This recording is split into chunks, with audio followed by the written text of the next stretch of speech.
oli musumba ate bano babaka ba paalamenti otegeera nti talina kubuukira buli kimu. Bannayuganda ninawo obubaka obutalinda nga buntumiddwa musajja wa Katonda Omulanzi Jafari asangibwa Nakisunga ng'oyitidde Mukono wa Antony. Abalondoolwa ebizibu eby'enjawulo ebibatunuza mpulunkanyi ng'ow'ettulwala musa abangi ng'amajinni, emizimu, abaagala n'abayuugayuuga, omuntu walemedde mu kkomera n'ebirala. Bw'otuuka ewuwo ojja kukuba ssemukiti ng'embwa eyogereza. Musajja wa Katonda agenda kukwatako bukwasa akoomera essaala olwo akajagira kalamule ate nga n'akasiimo kaleeta omaze kulabako. Omulanzi Jafari alimu n'amaanyi ag'ekisalaziba nga bw'oyota ku kyoto kye kino ovaawo emikisa egyesiba gitadde n'ebizibu okukalirawo. Omulanzi Jafari mwangu okufuna ku nooti 7 nooti 39888 oba nooti 783988813. Stress no more if your dream is to go abroad.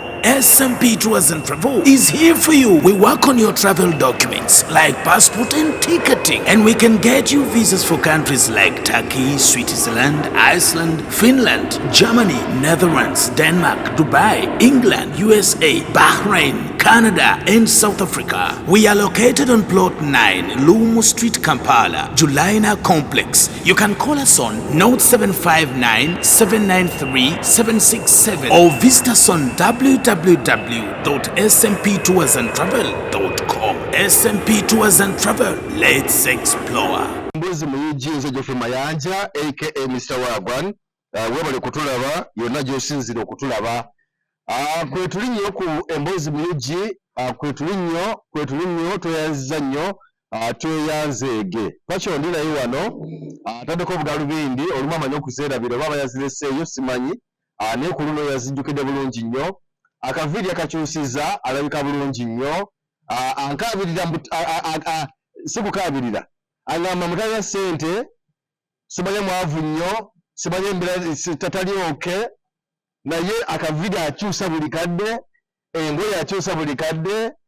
kanekiresi akyusa buli kadde era bwemulaba bwe nti asaba ekifo ky'abaminisita b'e Kalamojja bali abatwala amabaati babazze ebbali Pacho atule mu kifo kya ofiisi ya minisita w'e Kalamojja emirimu gitambule bulungi mu gavumenti era mu gavumenti yakubeera olwedde bampadde obwa minisita ow'abakyala kugwe komenti toziraba ani obukulimba oyo babayi ate babanimba abakyala bennyini ababeerako nga balaba shows tebaŋŋamba Pacho osaana obwa minisita mu gavumenti empya konze era nange gye nnindiridde nokimanyi osaana obwa minisita mumpe mu gavumenti yo eyewuwakaawa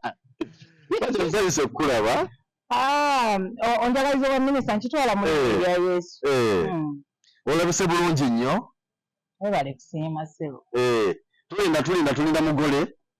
mugole ekinga neetegereza kikyayo naye wano oba mufuna bulungi wano kale leero wannange kale jafula nnina olunaku olwaleero tuzze naye bannange kyekiganyo bina byoliwaawo tomanyi buzibu bwendiko wano kiki ensonga Pacho etuzze wano olunaku olwaleero ensonga eno ya mubaka Ssegirinya Muhammad omukulu Pastor Mujolo yavuddeyo n'anenya nnyo abantu abalumbye omukulu Muhammad Nsereko member wa Parliament wa Kampala Central ng'agamba nti n'abantu nti okuva ne bamulumba okusondera Muhammad Ssegirinya ensimbi ez'okumujjanjaba ebweru nti wali mulamu n'agamba nti nno abamunenya okuba nti omukulu yavuddeyo bamusondera ssente bakoze bubi nti n'agamba nti niba bakyagwanya ssentamu obutavaayo kubako n'asobola era gyayogerawo oba okuteekawo akasente konna agamba nti nakyo era kikyamu nnyo nga nti omusajja mukodo nnyo tavako yadde n'olwataano nti yalibadde yeewaayo eri omubaka we wa Nuupu so bino ebyayogeddwa kasa ate n'ogezaako kubigobererawo mpola mpola naye abaayo twebuuza nti omubaka bw'alwala baani abateekeddwa okumuyambako kumujjanjaba bantu ba bulijjo kibiina kye ani ateekeddwa okujjanjaba omubaka oyo bagamba bali bagala kuwa bwala DC ne bakuba ekikono yankuba kikono nze nabugaana RDC ofuna miliyoni emu njawulo kino esoloti yali empa mitwalo 3 njawulo omulabi wange omulungi webali nnyo okubanga munnange ondaba ndi wano nate era olunaku olwaleero osiibye otya osuza otya muli mutya Babuuzizza wamma kankubuuze kuba bikuluma katifa wamma okusinza yonna gyondabira nkwebaza nnyo kubanga ondaba naku zino oyogera bubi ate obubi babwogera oba nyakuwaga obubi babwogera simanyi ofuna boyfriend mama linkaŋŋanya nti mbe sisobola kuba naye oleka ofuna boyfriend yakwewazaaki muli nayina kimani friend naye nga nsense okulamu anyway okusinzira ku nsonga z'ombuuzizza oba I don't know obuuzizza oba I don't know it wasn't I think a question mark but no wena obuuliza kati njagala ensonga zino nze ndooza I would like to say like this first and foremost Bugingo mbadde musaba abeere ku kituuti kye oba enjiri takyasobola kubuulira njiri adde mu mwenge mu kiraabu oba mu mabaala nga ffe abamu tumanye nti kati kyaki yamulema yadda mu bbaala atunda mwenge oba yafuuka weita oba akola emirimu emirala mu lwaki omwadde kyabulimi lwaki oli omuwa bbaala nyenda kuba byonna byayogera biranga omutamiivu nga okitegeera omanyi wali omuntu lwabeera oba empeke ze mugenda zigenda ne zaagala obbasuula eddalu nzawe ŋŋambira nti mufune right doors oba omanyi nti oba zoomira oba ze zikutabudde zirina engeri gye zikukyusamu obwongo ngezaako okugagamba wali abantu bemwogera ebintu nga mulinga abalwadde kati anti ŋŋambye nti bwe ziba nga ddagala tugeze ng'oli ku ARVs nga ze zaagala okukusuula eddalu ddayo obagambe mulabika mwampa combination enfu munkyusize ku combination omuntu gwogerako omumanyi bw'eba mpanamanga yeekutawaanya genda bakukola operation bagitereeze bulungi batereere olyoke odde mu layini okitegeera why would I feel like this sho tugireke nze byenkubuuza si it is me I'm coming no ngezaako bba buli ekyokukola kijja ffe obuddugavu bwe bwa bwe bubuluma neebyo nnyo ku kizigo weesiige yeeruke actually yawagawaga wano nagamba tugende Pacho yakwagala ennyo naye nze sina byenkwagalako naye kakati bw'otandika okuba ng'oyogera byekikanyizaako olina kumala kubikkaanyaako gwe naani ozze kumbuuza ndikuddamu ddamu ebintu byenkubuuzizza anti kati nkubuulire late generals issues z'abageneral zisigale nga z'abageneral waayo oli musumba ate wano babaka ba palamenti okitegeera nti talina kubuukira buli kimu buli kizze gwe n'obuukira kiki wafuuka nsobera ya mutoyi nti ogwa buli wamu okitegeera ti every issue bw'osirikako gwe obaaki Bugingo wabaaki gwanonooza everything you want to poke your nose there what's your problem ate n'endiga ze zaasirwana ne zikubenga ndiga nyeera oba senga ziba mu ndiga ne zibeera mbizi kati njagala mubuulira ekintu kino no njagala mubuulira one thing is Bugingo ekikusudde malala nakulowooza nti omanyinnyo ekirala owoza nti nno nze bw'onvaako simanyi either ofuna kikolimo oba ofuna mukisa simanyi biki kaakati gwe nange kankubira ebigambo byange bino olwaleero bw'okwata ku Bobi Wine oba bw'ovuma Bobi Wine oba Nuupu ofuna omukisa oba ofuna ekikolimo kati wajjamu kikolimo otegeera so issues ezimu zirekera abantu abasobola ozikola ki secondly obeeraawo n'ogamba nti Bobi Wine asimanyi mukodo biki gwe gwogaba ennyo lwaki sente z'owa mukazi wo ogenda okunywa wine na bbiya na biki temuzitwala mu ssanyu babies home oba mu babies homes oba mu malwaliro ne mukyekinganga abantu mmwe abawoza nti muli basumba oba gwe agamba nti oyamba nnyo nti bo we babanga kale nga ye bwagamba nti bo bagabi nnyo atambule mu malwaliro agende mu homes kati nze mbabbirako ebibuuzo ebyokukola nti kaakati senga bajja mu bantu nga ffe kati nze amagezi muwadde ga bwereere kubanza ate bye naddamu ennaku zino olina okunsasula consultation fees naye kati muwa ga bwereere sente zo muzitwaleko musanyu babies home muzitwaleko si eyo yokka waliyo homes endala ezirabirira excuse me abakadde abaana bikyekyegera wali abalina abalwadde mugendeko mulambule abalwadde gwe bw'obanga ogamba nti oli mugabi nnyo lwaki famire yo si yesooka okufunaku ezo sente zo oba si gyosooka okula famire yo eri bulungi omukyala makula ali bulungi omukyala sirina maama Teddy Naluswa naye ali bulungi abaana bali bulungi lwa kisa kya Mukama si lwa bujingo bali bulungi lwa kisa kya Mukama n'abantu abalala bababeereddewo okitegeera naye si lwa bujingo okitegeera nti bo waliyo ababalabirira abalina ekisa abali kubalabirira ate nga ye omwami w'ewaka eyali badde alabirirawo ye waali ekyo nkivuddeko mbadde nsaba mukulu bujingo bw'abanga ayogera nze naalisabye nti enjiri yali badde fokasinga ku Bible basome Bayibuli yaabwe awemule bwawemula rawundi 7 rawundi 8 nga bwagamba abantu be eyo mu kyaki ye nti omukazi yenna simanyi wasaba rawundi bwe ziti abagagga tetulina rawundi bwe ziti mukulu oba wakawambwa ffe tuleke wali abaana nga wakaabo wali nga basaba obwezi 7 ne 10 bw'oba toweza 3 bibyo beerayo ndagala kubuuza akabuuzo naye akabuuzo kano nyekakubuuza ndowooza nga tuli ofeeya kubanga aye ati bwekabuuza wano naaba nsobola okukaddamu ja kugamba nsobodde andi kati bwenkabuuza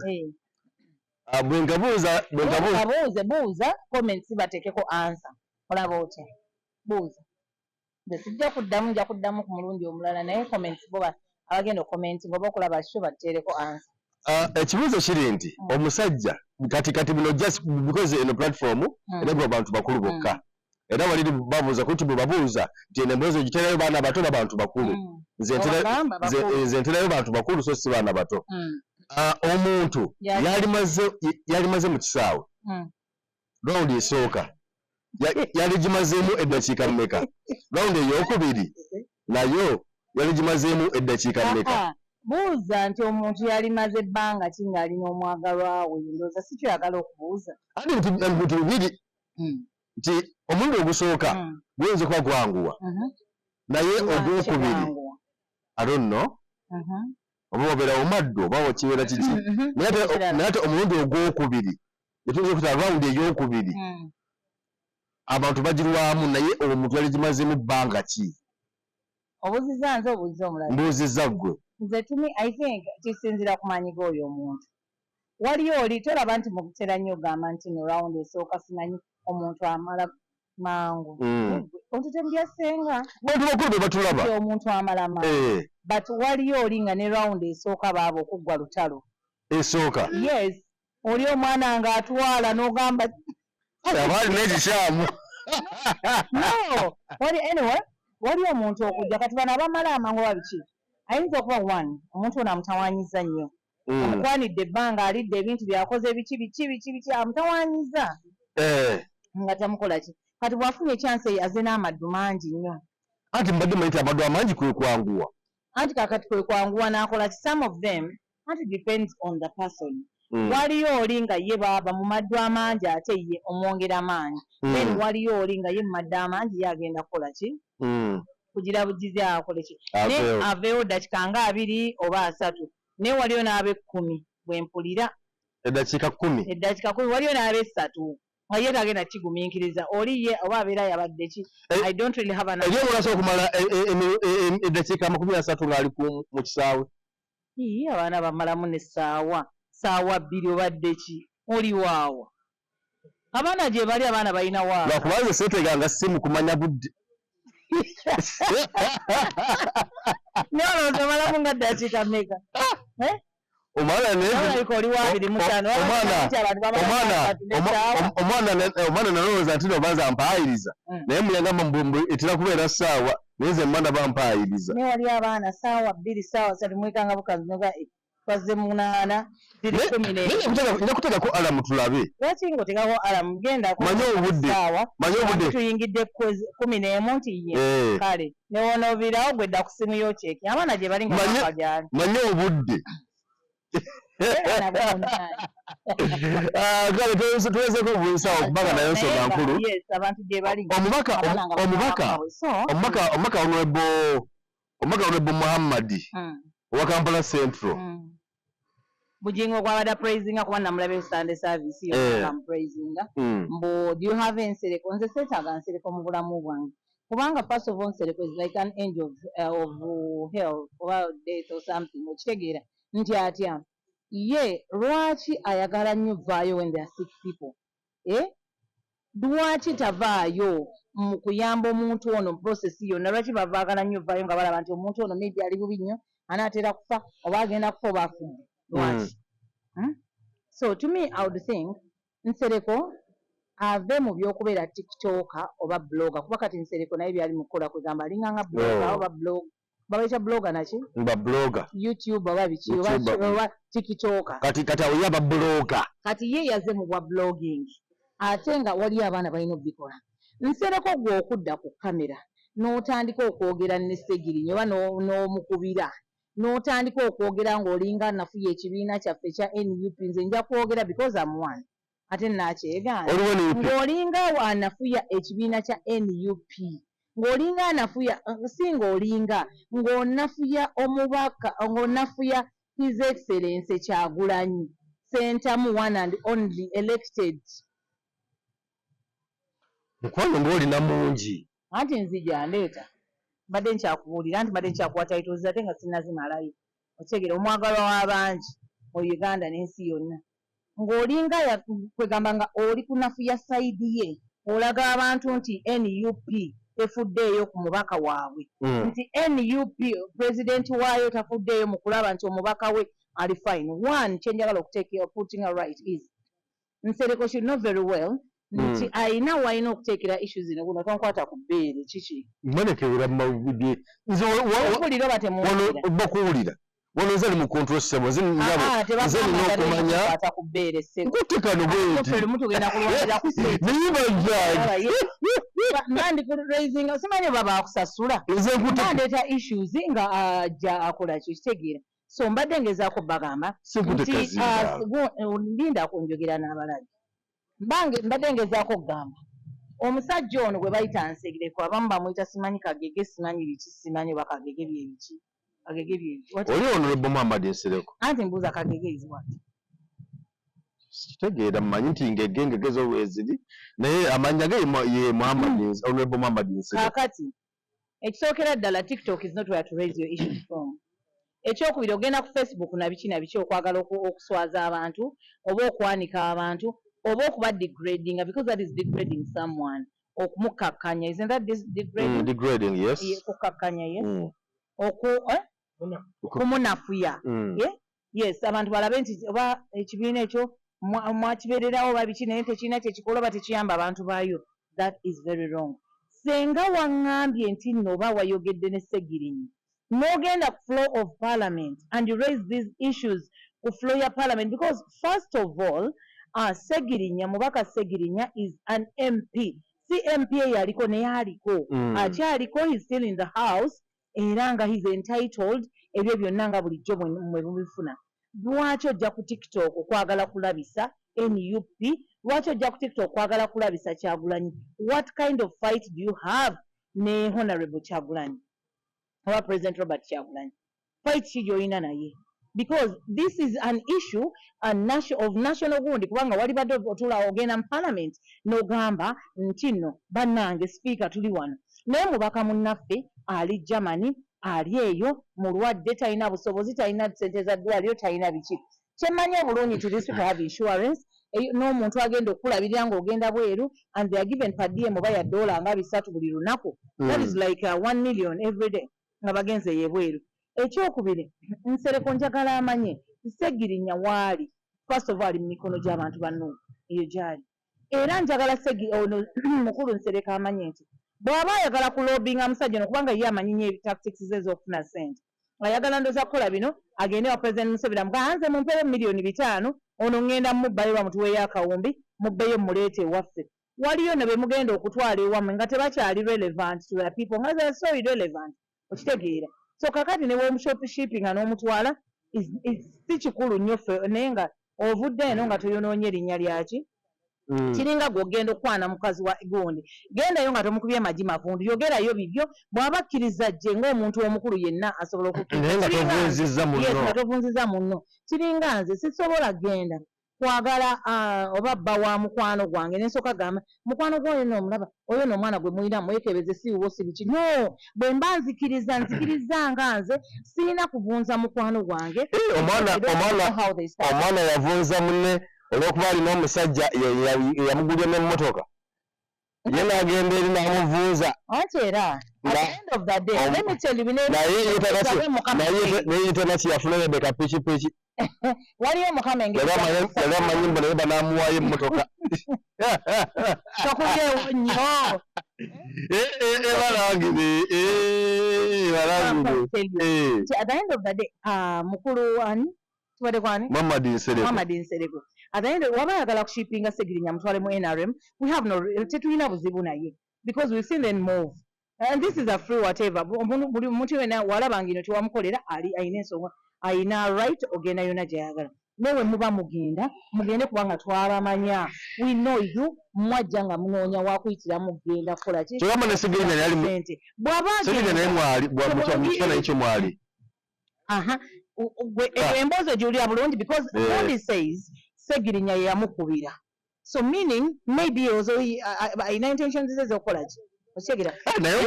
omulwadde yasika ekifo ky'enkoko wakiraba ng'asika ekifo ky'enkoko. Ekyokusika ekifo ky'enkoko kiveeko. Ssegirinya mu TikTok buli kadde mb'oli mulwadde obeera ku TikTok oli ku Facebook oli ku biki. What do you want? Ogenda kulowoozesa abantu nti toli mulwadde just oyagala ssente babaweereza eyo ssente oba biki. If you want to cross to NRM, cross freely. Naye tobeeraawo mwagala kukakkanya mu bagonde. His Excellency Mami ezoli munyiivu leero. Waliwo ebintu ebimu ng'abantu babikola. Ssegirinya teyali badde gwe ng'oyagala kusasula n'okuba otyo. Because ne ssente ezakola campaigns Ssegirinya yazijja mu bantu. Nga buli wayogera kino abantu baamuwa ssente zonna. Ssegirinya didn't put in even much input mu campaigns ezo. Secondly, Ssegirinya abadde mukomera naye njagala aveeyo ayogere olunaku Bobi Wine lwe yamusuulirira. Lwatayambalako t-shirt ku lulwe omanyi kye kitegeeza. Robert Kyagulanyi okukwata t-shirt tugeze ng'eriko ekifaananyi kya Pacho n'agyambala. Oli wansi yonna. Naye omanyi kye kitegeeza wakwata t-shirt oba n'agamba free Pacho oba free so and so. N'agyambalamu olunaku olwo oba free XP oba free Geoffrey Mayanja. Do you know what it means? Free extreme promotions. Otegeera. Omanyi kye kitegeeza. Naye at the end of the day bantu mwe musiimeeko. Era most of you abagenda mu parliament nga muli awo kati mwakyusa gundi mugamba tugenda bayirawo mubiri na biki. Uganda ebatunuulidde era nze nsaba omulabi era ne voice yeeyo abantu bano mubeetegereze bulungi nnyo. Tubuzaayo ebbanga ttono nnyo. We are coming back for elections. We want to mwena kawukuumi tubajjemu because most of you think mujja kuyitira ku linnya lya munnammwe ate at the same time mwagala muvunza. What do you really want? So yani Honorable Muhammad Nsereko. Mukulu honorable whatever the names are. Nkusaba senga zino issues wali ogamba nti no ofaayo nnyo wali situte mu parliament and stop being a TikTok afuna ku bintu ebikubuzaabuza obeere busy. Eri gundi weba yafa bakugamba kyogamba tali busy. Oba kiri ekintu buli omuntu babagulira buti butabu bw'abaana buli bwe bakozesa bakaafa bamugulireyo akalala abeereko busy ateekeko amatatu agazannyi. Naye mukozi wa parliament babeereyo nga bazannya matatu nga parliament egenda mu maaso naye tulina be tulaba nga bazannyirako amatatu. Weba yafa taata walaba omubaka gwe bali baweta ekiwalaata bweyatagaba muweeweete muno kati mbaka yali tagaba ssente katiatandika muweeweete. Nange parliament ya Uganda erimu gundi erimu katemba okitegeera. So mukulu ndowooza bw'obanga owulira nga position Kyagulanyi sentamu gy'alimu nga gwe yali gibaddemu ate towulira bubi. Bino ebintu Mukama y'abikola ate ffenna tetujja kufaanagana. Omwana aliko feva olaba ensi emwagala bw'etyo kaakati bannange kati nga tannafuuka kati olwo bw'alifuuka mu president. Olaba abaana bamwagadde nnyo bwe bati nga tannafuuka president ate nga mukimanyi bulungi nnyo nti yali awangula. Naye mukulu bugi bwe yagamba mukodo muzibu mb'omutabaako yadde kikulu. Bw'aba mukodo ye yaliisa ewa Bobi Wine. Bw'aba mukodo ye yaliisa Bobi Wine. Bw'aba mukodo banange wali ebintu ebimu ate abamu mwali badde wenna agamba nti kwasama oba nja kulanguza entya oba ovumye kale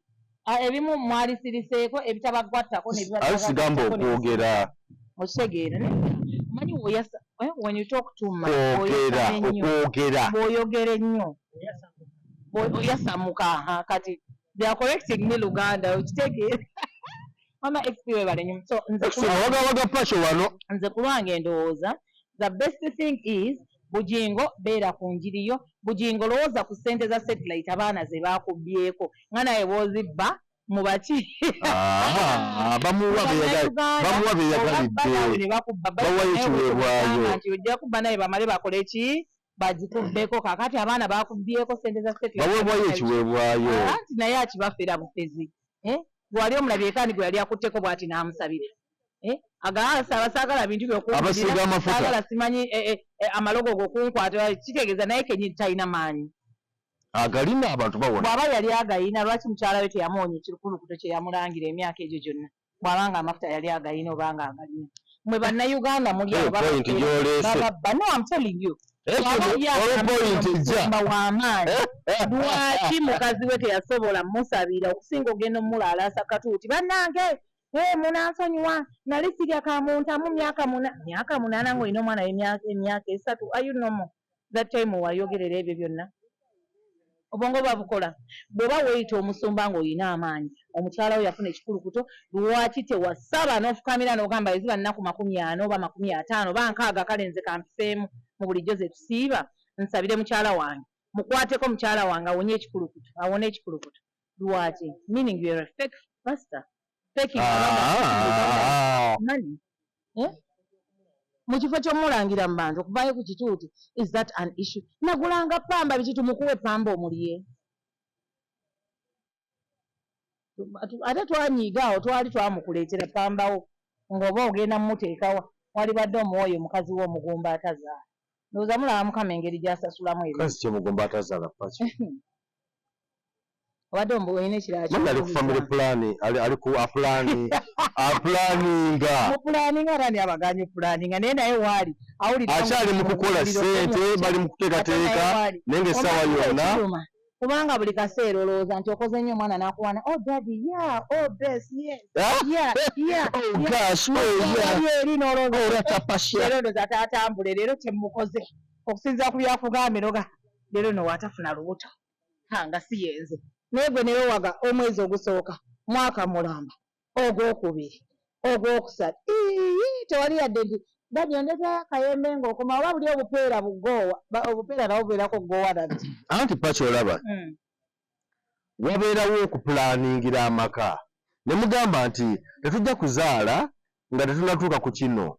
kubanga tijjukira nti jjukira nti madamu abadde asoma abadde asoma abadde asoma yatikkiddwa diguri kati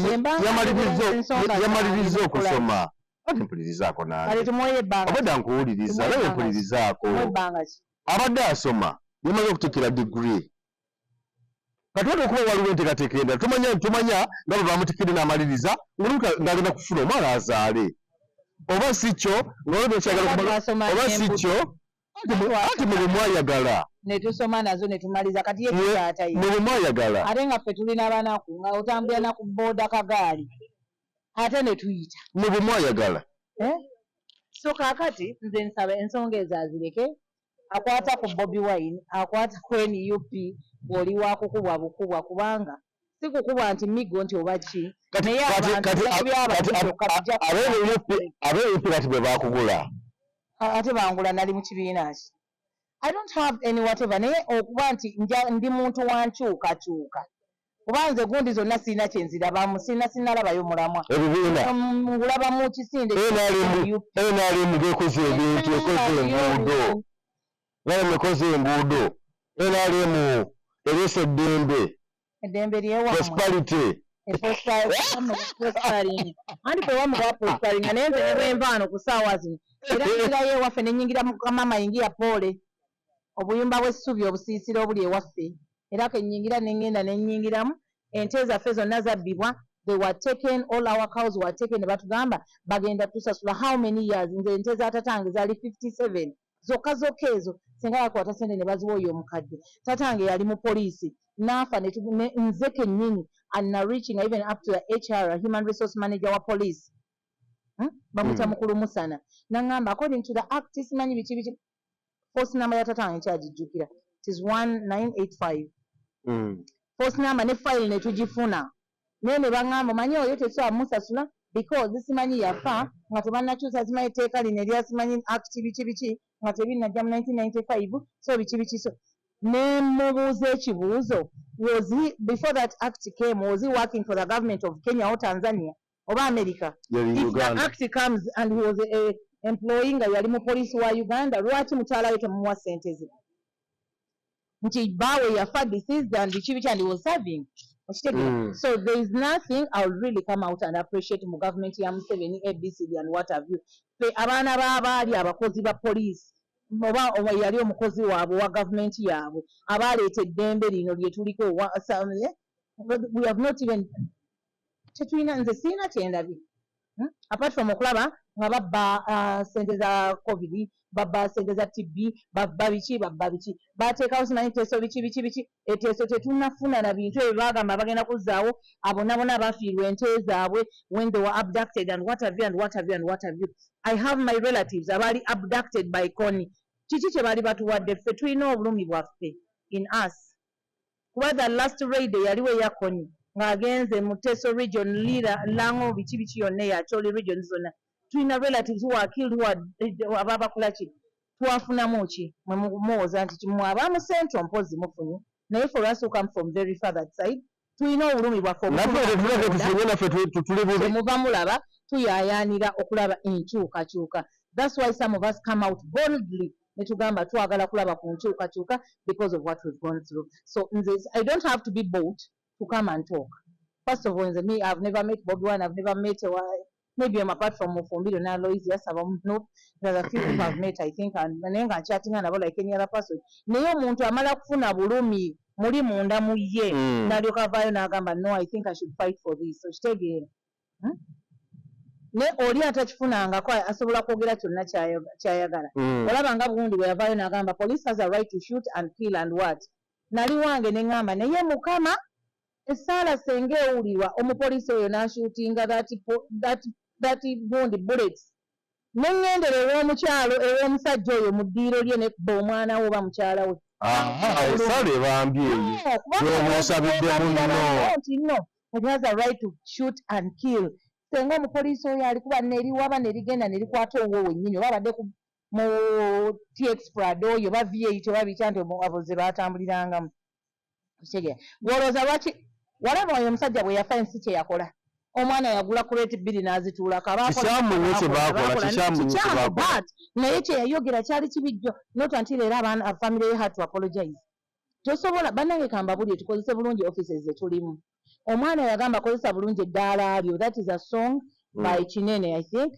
nti wakozesa bubi nnyo amadaala go bakozesa bulungi amadaala go something like that kubanga even Lucky Dube has nti bosanga ku kkubo when you're going up they are going to be the same people you meet on your way down so whatever you do tufeeyo nnyo okulaba nti no tukozesa bulungi amadaala ge tulimu let us not be so happy oba ne tu exaggerating because some of us tu exaggerating nnyo bakudde office naye n'olowooza ate kati gwe president waayo oli mubaka oli president naye ate gwe n'oyagala olowooze nti ate gwe president w'ensi no tukozesa bulungi offices zaffe let us not exaggerate and let us use this olunaku olw'enkya si gwe ogisooseemu there is going to be another person who is going to replace you naye osigadde bakwogerako biki okitegeera kunne mu office eyo basigadde bakwogerako ki okitegeera nze nina abantu abannuma nti kusaawa zino tebali mu parliament naye ng'ate bannuma bye baakolako baabikola ng'oyo omusajja we baamunaanika oyo wa higher education higher biki institutions yani nanyini esomero seeta biki minisita w'ebyenjigiriza ebyawaggulu Jesse Muyingo yes so waliyinza abantu nga newaba yali mu NRM oba whatever naye nga alina kyakoledde bannayuganda nti abaana bawadde basabizi abakoledde biki kati abantu ngaabo wataddayo mu parliament ebyo abannuma oba okitegeera nti wadde siri mu pate ye wadde si kaanya naye politically naye nga alina ebintu byakoleddeko tozikiriza kwogera leero nogenda mu maaso so tubadde tukyali ku bintu bya honorable yani I don't know why I want to Muhammad Nsereko so mukulu Muhammad Nsereko Ssegirinya stop being a tiktoker Ssegirinya tuyambe obanga nalina kwogera bintu ebyo babitaali koze eki bwobanga tomanyi procedures because it's your first time being in parliament buuza banno bakubuuze okikola otya ekisookera ddala Ssegirinya wagenda otambula n'olinnya bulungi ennyonyi n'otuuka ne mu ddwaliro gye waliko bulungi nnyo oyagala kuŋŋamba nti you deteriorated nga mu malwaliro amalungi ennyo obulamu bwe abantu bafe abalaba bagonderegondezeemu deteriorated deteriorated bwotegeeza ki already you're talking to Honorable Kyagulanyi. Why are you at the same time talking to Nsereko? Why are you deteriorate? You people, why aren't you contented? Lwaki temusiima with the little you have or whatever you're getting? Waliyo bangi abaagala okubeerako nga mmwe, but you already there oli kuvuma what God has given you oba kiki ky'ofunye, then mwagala kuyita bannammwe mabega mugambe nze tebanyamba we nali gundi tebajja simanyi biki. Kati omuntu wa bulijjo omubaka wa parliament abantu babujja tino kumusondera ssente tebalenga metero 10 metero 20 bwe nakugambye bw'abantu obutamanya kati n'oli abuukira buli kimu alowooza babuukira kibuukire mama mugaana okusonderako abantu simanyi okukola biki lwaki bamusondera nga mubaka wa parliament mulamba lwaki bamusondera kati bwe obuzibu bwa bujingo okwagala kubuukira buli kimu yalowooza nti nno ayogera nti abantu babeere so happy na biki bamusondera mu elections mu campaigns nga tayina ne kati nga mubaka wa parliament afuna ezo ssente zonna era bamusondere namwe temulekera okumanyira bannayuganda ne ssente zaabwe ntono olwedde economy yiye yafuuka economical sina economy naye yafuuka economically kakati omuntu era mbusaanze mwaveeyo asondera omubaka afuna miliyoni nga 3 na biki byonna ne kagundi onyiizizza naye nkakubakazaako bagambye nali seyambaza lapeero lapeero nze nali kakati kyengezaako okugamba nti mubaka wa parliament balina flow of parliament balina speaker balina biki gye balina okuraisinga issues ezo okitegeera issues z'eddwaliro zirina kubeera eri era gye ziba ziggwera kakati ye abawoza nti Nsereko ayambye nnyo Nsereko yayamba Katolo Bwama nga newe yamwetaagira wali eri nga yeetaaga genda mu kujjanjabwa teyaliiwo najja mu deeki n'abeerawo ennaku 7 zino zonna nga ndoza ne andawe yatakyusa ey'omunda anti yabeerawo ennaku n'abanga dinakyusanga bambi bonna be yakubiranga Honorable Katolo Bwama amubuuze Simon Rock kubanga twafunanga ffe moments nga tunaekuba project yasembayo twagikola wamu naye ng'agamba bannange njagala kugenda okukola kino na kino naye ng'akubira omuntu gw'olabira ddala nti mubaka munene oba baani nga tebakwata ssimu ze okuba bamanyi agenda kubasaba ssente naye ku ssaawa eyo nze nakulabira obunnanfuusi oba babuyita bunnanfuusi banaye munankolecting oluganda abataamuyamba mu time eri nga mulamu ono najja bannange ndese miliyoni 2 miliyoni 5 jjukira ffe twabeeranga emmanju ku tenti wennyini nga wekituula ono owa 10 ow'omunaana owakirwa kimwazi muwanga mulamu wawoza nti no wayamba nnyo bawali nnyo munne wagundi mutwale erina obunanfuusi is that bunanfuusi right bunanfuusi so why would you wait for someone to kola kino n'olikuvayo mbu ye gwo helping agwo okola ki mwagala kulaga ki Uganda balimba nti kusondera mukulu Ssegirinya alina parliament which has a right omulabirira n'omukolera byonna byalina okukola kuba he's entitled to and here they have insurance. Oh yes. So why would they come kusendeza munna Uganda wa bulijjo omukazi omunaku ali eyo mbu ate yamuwa akalulu yamuwagenda kulya era naye ali eyo azifuna atadde okusendeza ow'amanda oba owaki mbu era asonde namwe temutukooya tweyanzeege azire ffe mayanja aka Mr. Wagwan nakusooka okubeetondera nti munsonyiwe nnyo nnyini ddala okuleeta Pacho n'abeera mukambwe nnyo bw'ati si bw'atera okubeera yaze musunguwavu nnyo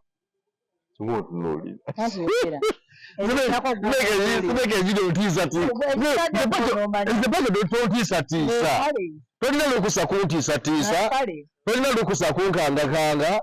tolina lukusa kuntunuuliza liiso likambwe ezimu zemulowooza nti bannayuganda basiru nze siri entitled kusondera mubaka wange genda kufuna bujjanjabi na biki bw'obanga tuli kusondera bo then how about us the wananchi aba bulijjo for them they have insurance they have the money they have what mu mamaliro tetusalayo ddala naye tubasondera bo bakatole babajjanjabwe bagenda na wabweru naye ffe tubeera wano kiruddu panado tewali mama wange ali eri Kabera Maido Dipinda village agenda teri panado teri biki ye at least alina nagundi alinnya na nnyonyi genda nga bannayuganda mulina ssente ez'okwonoona namwe ate mutulekeemu mwe babaka bammwe plan your things properly muleme ate kudda kuffe twabawa bululu twabakolera ki twakola ki yani wacha wewe tuve wano mukwano gwo sheka so namusazi yakubuuzizzaako yakutumidde nnyo Martin Kimbowa Kimbowa muya yakuyaya ki mubanja ebiri gyange joka mubanja ebiri gyange kambe fufa tesasula wabula bwe yagejja olubuto lweri mu mubiri yagula ne galubindi so bwe tutambula olunaku olwaleero tweyanza nnyo tweyanzeege wabali kuba tubadde otugoberera nze Jeffrey Mayanja aka Mr. Wagwan Extreme Promotions ali ku kamera awo bintu byonna bikwasaganya bulungi nnyo akwata videos ezakabi akola emikolo ababanye emikolo mumutanire nnyo embaga za okwanjula embaga birthday parties buli kumanyagana byonna emikolo gyonna nebobodi na lumbe ng'olagadde akwate ebiri ku lumbe byonna nga bemutambudde kuzika muntu okumuwerekera byonna bikola bulungi nyo teyekkanya mirimu kasoma munda mukasente kyekisinga obukulu taseera naye ng'ate buli makola bulungi nnyo ebifaananyi akuba ekifaananyi bana ba photoshoot nga mumwekwate byonna bijja kuba bitambula bulungi nnyo agayi wakabi ye Extreme oba Extreme Promotions ensonga zikwasaganya bulungi nnyo nnyini ddala ate ekisinga okuba ekyenjawulo nti bobeera ng'oli muwala ng'onyirira bulungi nnyo nga nyasho olina wali wonna ono muwala mpozi yabadde ani ono olwakataano nti bobeera ng'olina muku n'ebifaananyi byoberera bikuba mention ya Extreme tekabambi ningo papa nnyo tutungagawa simanyi ogenda ku date sawa za kukola obiba ogenda ku date otabudde nze mba dating so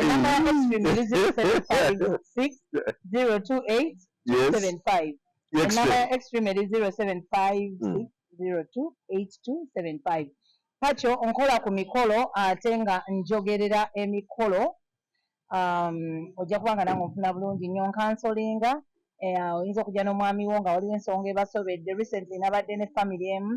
nga discordant couple nti omu alina akawuka omulala atalina naye byabadde bibasobedde nga bali mudduka bali mu kwekuba wano na wali batuwe njogera n'embaga egenda kubanga egenda mu maaso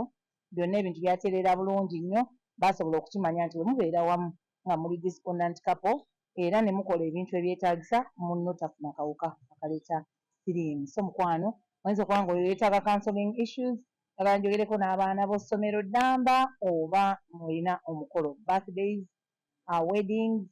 twala tugende mukwano enamba eri 0702011803 funa bulungi come into my inbox oba munange nande program yo emboozi mu UG oba nakulabyeko n'ekimbowa then you get to me and buli kimu kitambule bulungi nnyo oba wona obondabye oyinza okundaba ne Extreme wherever wona obondabye oŋŋambe nti munange nambe eno nagifunye wano so buli kimu tukitambuze bulungi nnyo nkwagaliza byenjagaliza mukwano gwange Sheikh Ashraf musomi wa dduwa agamba nti nomwekwata ensonga zijja kutambula bulungi nnyo walina ebizibu ebyenjawulo mu mirimu byanfuna byonna bino bikusumbuwa olina omuntu omulwadde obadde buganya okuwona bwekuba kizibu kyonna kyosanga mu bulamu bw'ensi muno agendayo omwebuuzeeko mwogeremuko ye Sheikh Ashraf musomi wa dduwa yeyo ensonga gy'asinga okukolako obulungi ennyo so bw'agala okuteera mu bulamu bwo agala ebintu bye bitambula ebintu byesibye ebintu tegitambula bulungi one emmali gy'otunda oyagala kutunda ttaka lyo naye likyalemeddewo oyagala okukola ebintu ebyenjawulo biganye obulamu bwo bukwatirwa buzingiddwako nga naye musome ku dduwa byonna bijja kusumuluka bulungi nnyo ye Sheikh Ashraf musomi w'edduwa mukubireko ku 0704 0M63 38 esimu eri 0704 0M63 38 ye Sheikh Ashraf mwekwate ku nsonga y'edduwa ebintu bijja kuba bitambula bulungi nnyo obulamu bugonde nze Jeffrey Mayanja aka Mr. Wagwan tulabagane